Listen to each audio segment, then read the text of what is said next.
Oh man, it's peak veg. Peak veg. The weed plants, the 3 weed plants I have left, I chopped ankle biter. He's hanging upside down in the shed. And now, heavy little fucker too. It's like just a small kind of about halfway up my shin tall. But the thing weighed a lot.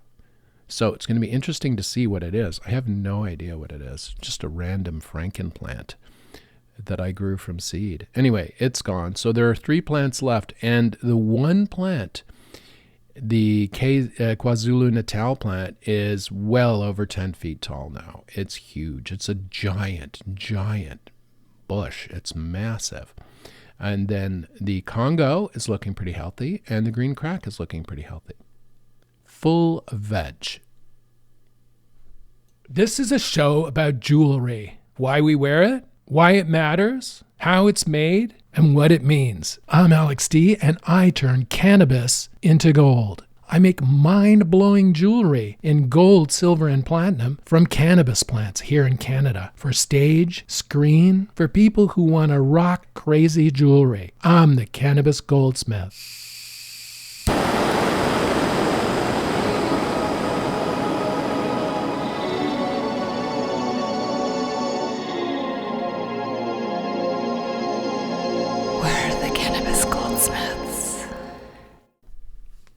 But this year I'm not getting a lot of the leaves I need to make the jewelry pieces that I want to make. The leaf shape is not ideal for the work that I'm doing or that I want to do this year.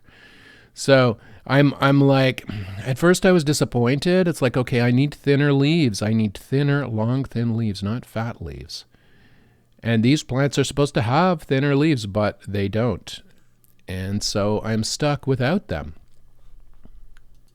I need the thinner leaves in order to cast the pieces like rings or small drop earrings made from thin, small leaves. I need the smaller, kind of narrower leaf, and I just don't have them this year. So I'm out there every day looking at the plants, seeing there might be a freak one that I can pick off and model and make into an amazing piece of precious metal jewelry. But no. So I'm using what I have, and that's okay too. I'm going to make amazing pieces out of what we got here, and already it's working.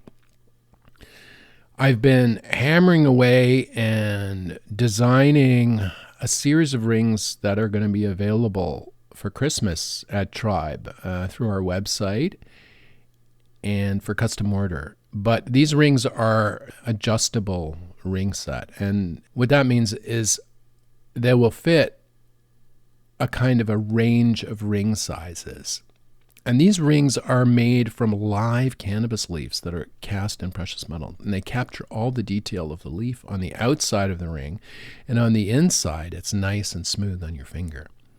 But the idea is these rings can expand or contract to a finger size range. So the first tests that we've cast, our master goldsmith in Toronto just cast the first series, and I've seen the photographs and they look amazing. So they're not finished yet, but I can tell just by looking at the photographs that all the detail that I wanted to get from the leaves into the ring has been accomplished. So I'm super happy. Now, I'm not going to post pictures of these yet, but because I'm still kind of working on them, working on the designs. But soon they'll be up on our site, and you'll be able to pre-order them for Christmas. I'm making several different themes of these rings. Now, if you want to understand what I'm trying to say about these rings, they're not like a band that's closed. It's open. It's like a wrap around your finger, and so they can be enlarged or reduced in size easily. You don't have to resolder them or cut them or adjust sizes. So this is a ring that will last you your whole life. As your finger sizes change over time, you can adjust it out slightly or in or whatever, or it'll do that by itself on your finger because it's not completely enclosed or sealed around your finger. I'm doing a three different themes here. Well, two different themes. I'm doing a cannabis theme. So I'm going to have wrap leaf rings. I'm going to have seeds, wrap seed rings.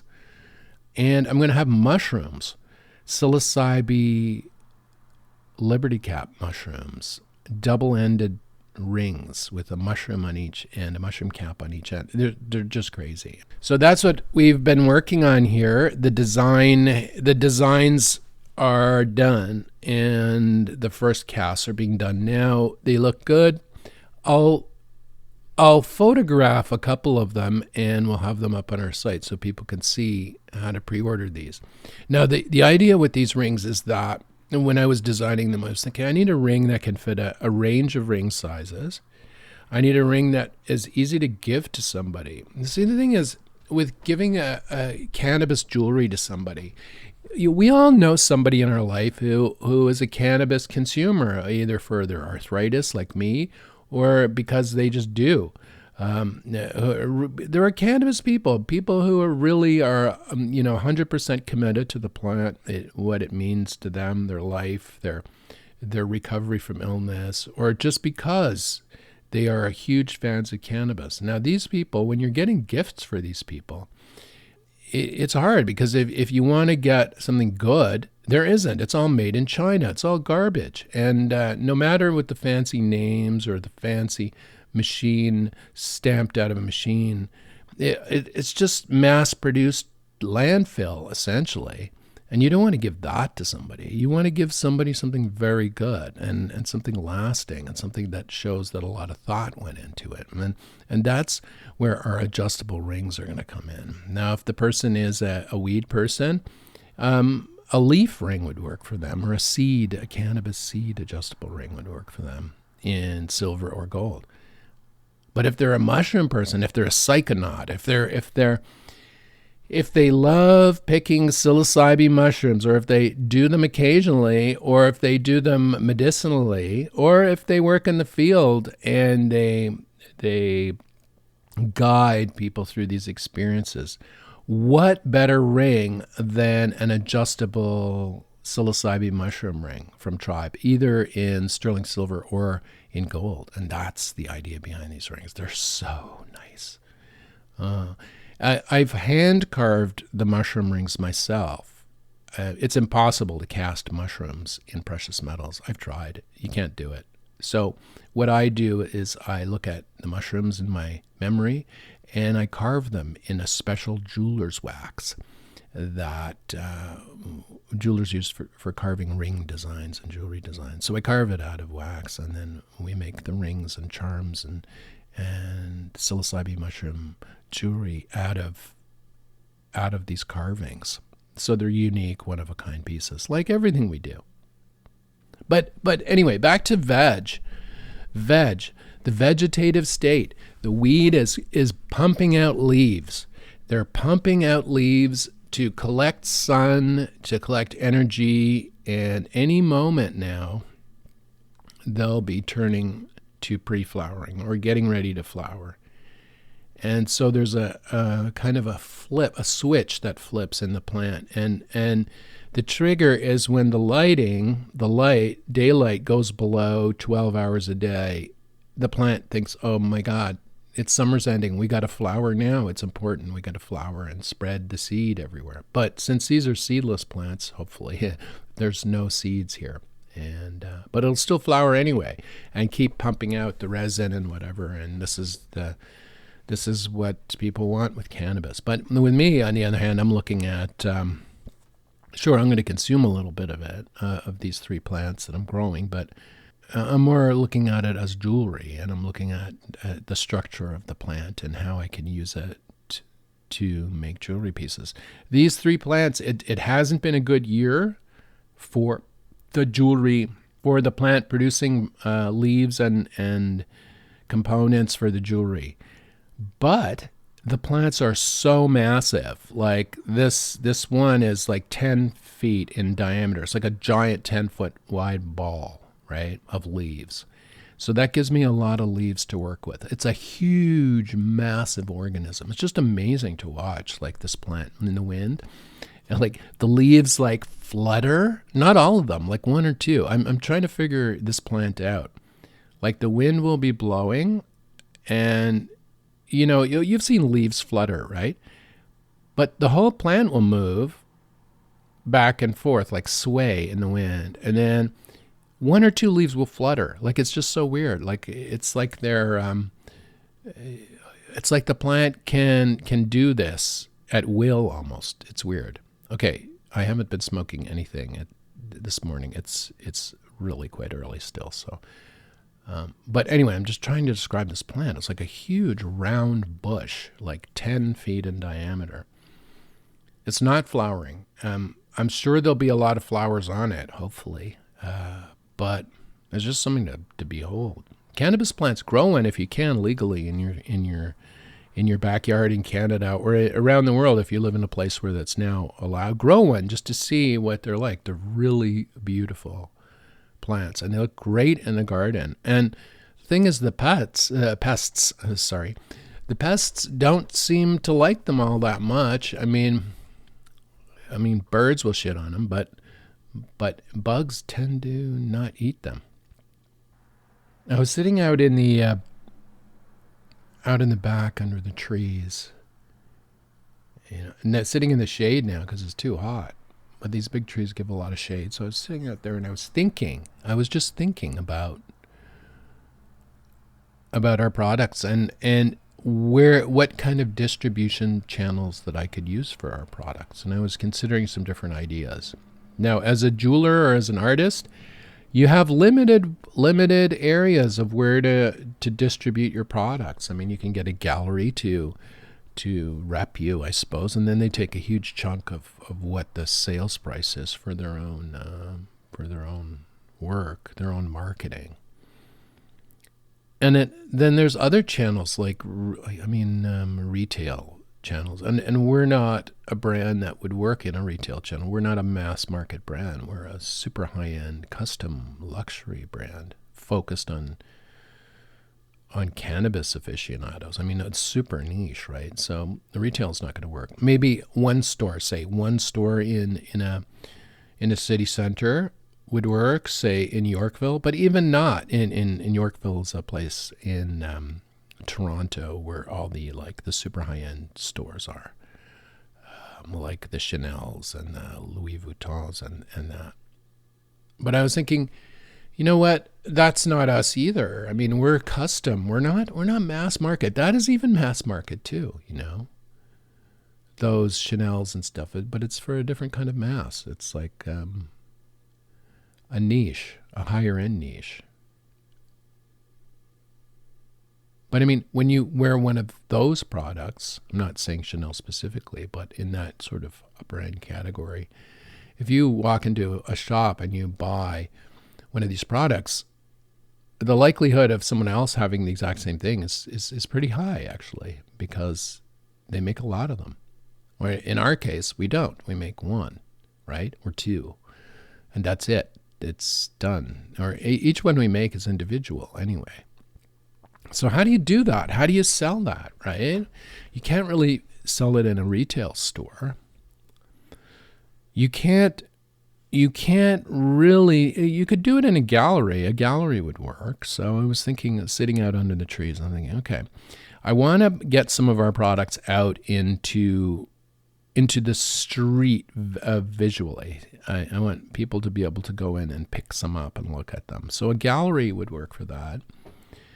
And I was thinking, I don't know, man. There are other channels I'm exploring right now. I'm not going to say what they are because they're non-traditional, but it might work for our products. We'll just see.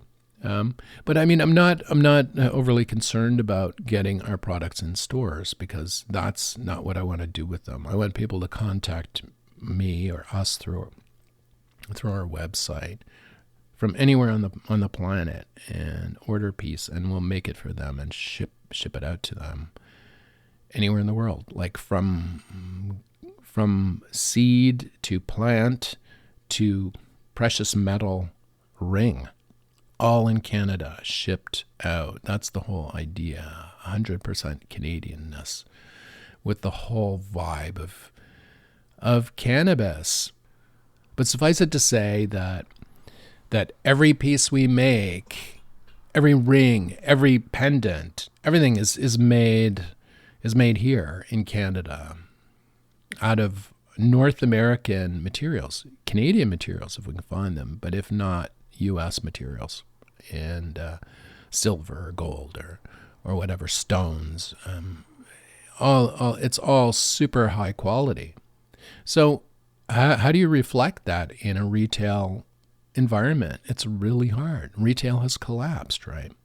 But luckily there's the web, and there's our website and our domain, tribe.ca. So it's our home base for our jewelry products. So if you want to contact us, just go to tribe.ca. There'll be links on it on how to get a hold of me. Or you can drop me an email, alexd@cannabisgoldsmith.com, if you want us to make you something special. But anyway, I was sitting out in the back and thinking about different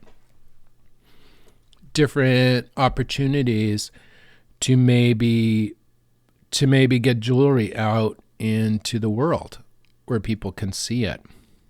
Our jewelry is really different. I want people to see it. There's nothing like it. It looks like nothing else.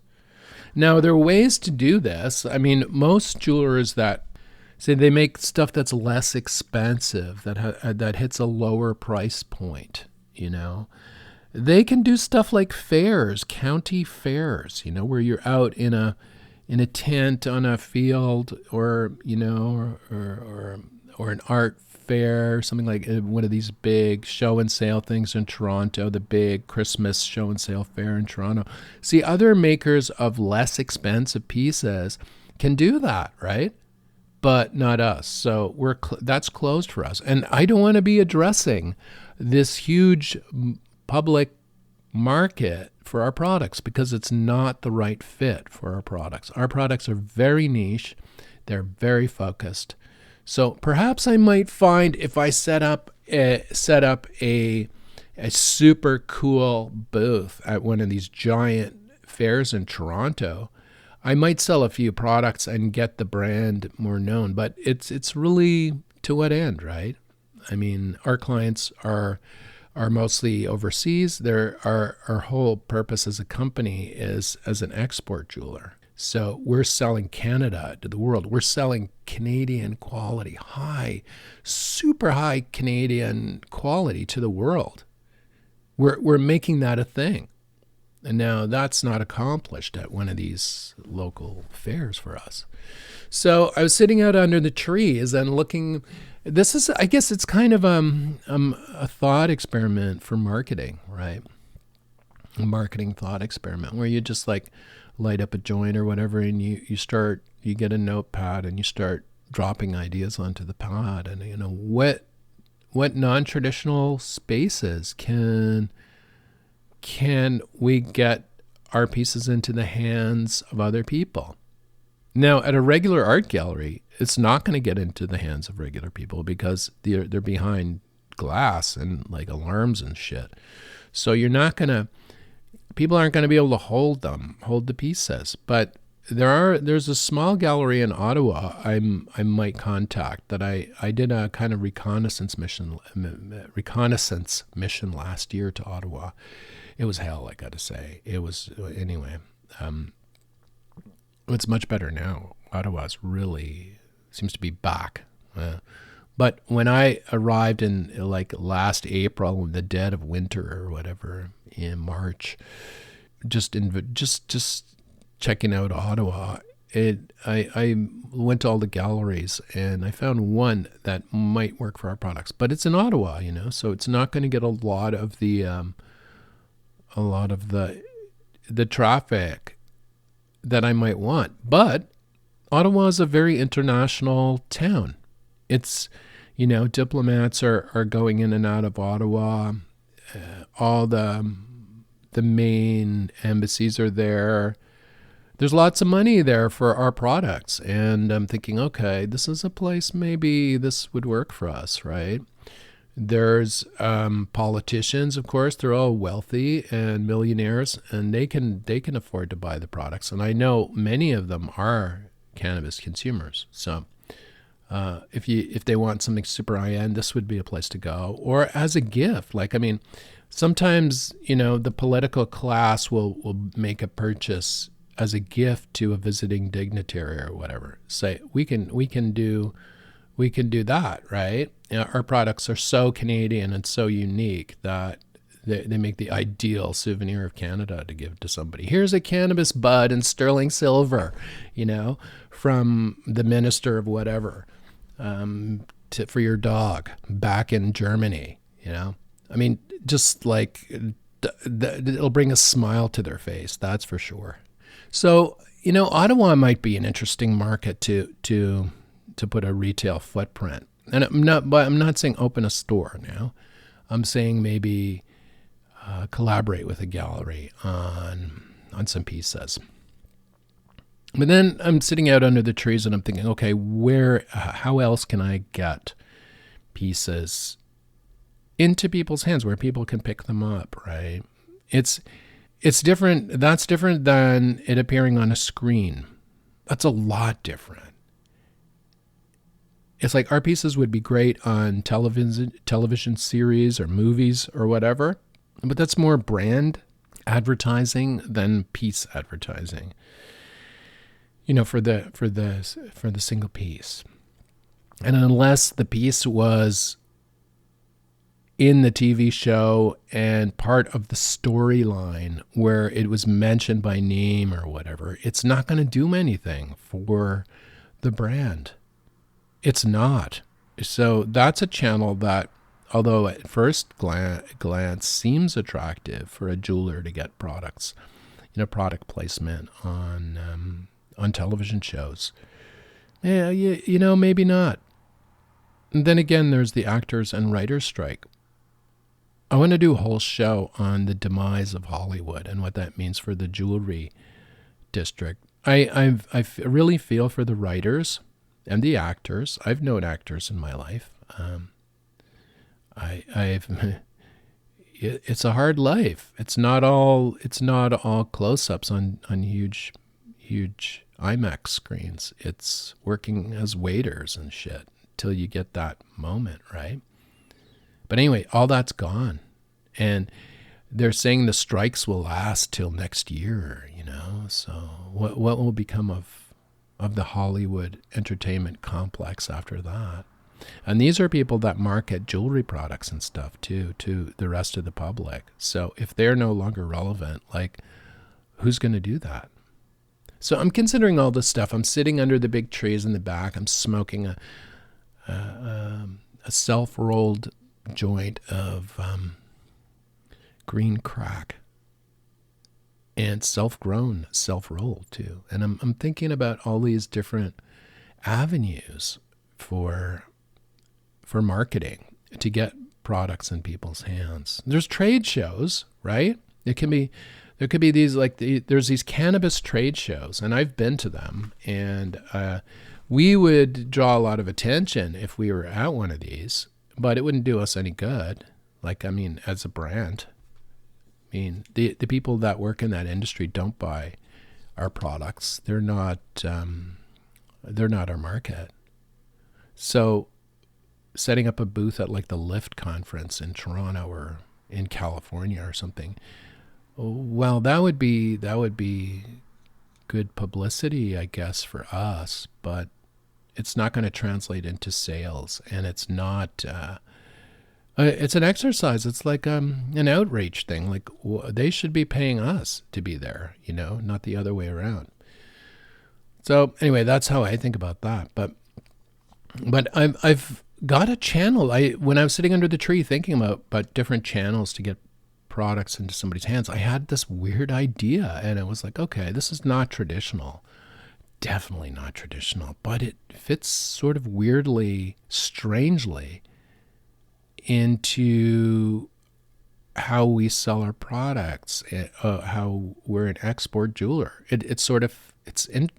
going to explore this idea, and I'll tell you what I mean. I'm not going to talk about it anymore because it won't make any sense to you anyway. But the idea of thinking about different ways and different channels to market your jewelry is important, right?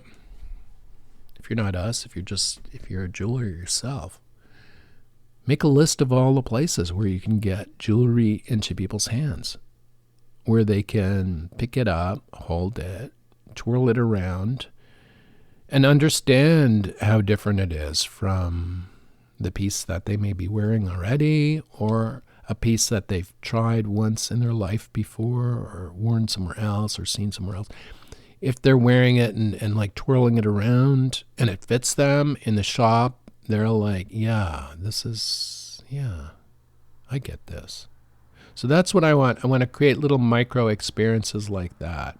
Whether the person buys the piece or not in the gallery, doesn't matter. They're feeling it on their finger. They're going to think about it. They're going to tell their friends about it. And they're going to say they saw a ring that was made out of a live cannabis leaf, and it was frickin' amazing. So that's the idea. Exploration of marketing channels. So we're going to go really hard on the internet and maybe a little bit on Instagram. I don't want to buy ads on Instagram, frankly.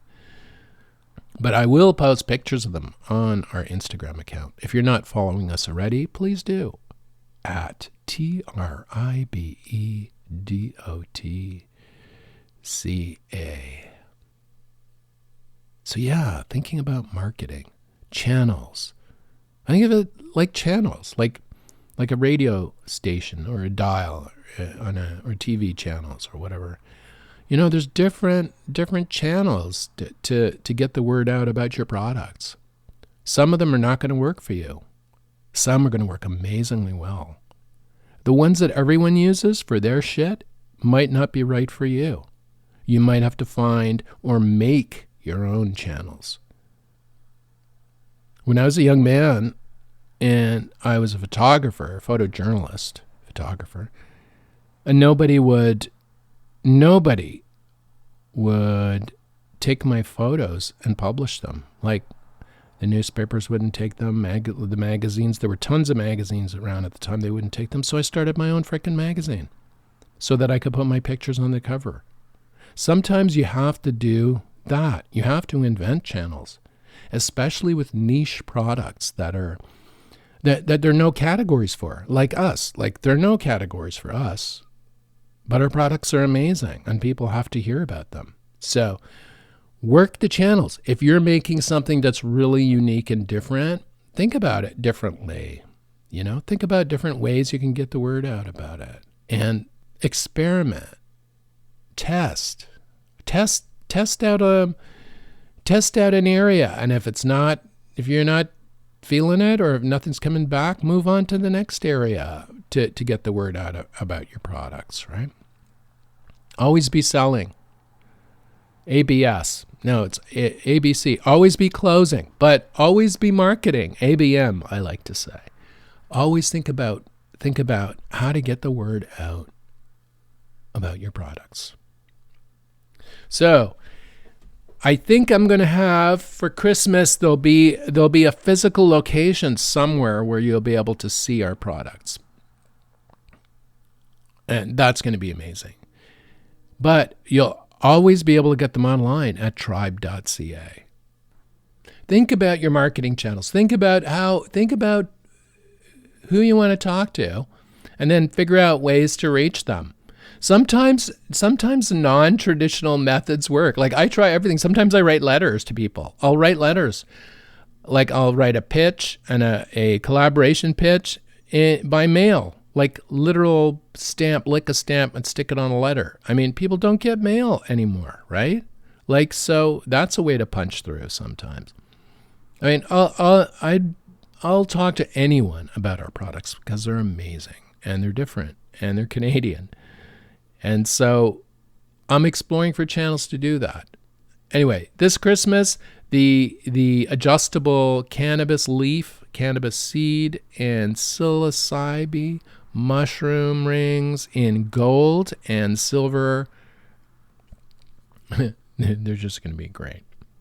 Anyway, I'm going to get into the workshop and finishing this charm bracelet to photograph. It's almost done. I'm going to set it up and photograph it, and we'll put some pictures up on the site. It's been such a process making it. It's very, very labor intensive, but it's massive and beautiful and gorgeous. The Cannabis Goldsmith is produced by Tribe Communications Inc. in the Thousand Islands area of Ontario, Canada. You can see what we do at tribe.ca. Send us an email, alexd@cannabisgoldsmith.com. Thanks for listening, and we'll see you next week on the Cannabis Goldsmith.